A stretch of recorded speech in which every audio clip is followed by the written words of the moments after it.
kenapa ya 100% hamster punya pipi yang bisa melar kayak kantong belanja? Serius deh, mereka itu emang diciptakan buat misi ngemil tengah malam. Yuk, kita bahas beberapa kejutan tentang hamster.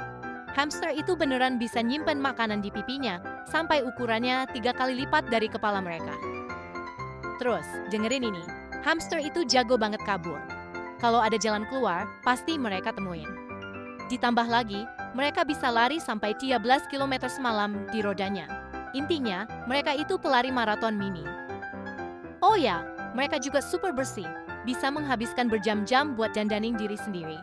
Jadi, lain kali kalau kamu lihat hamster kamu, ingat ya, mereka itu bukan cuma lucu, tapi juga penuh kejutan.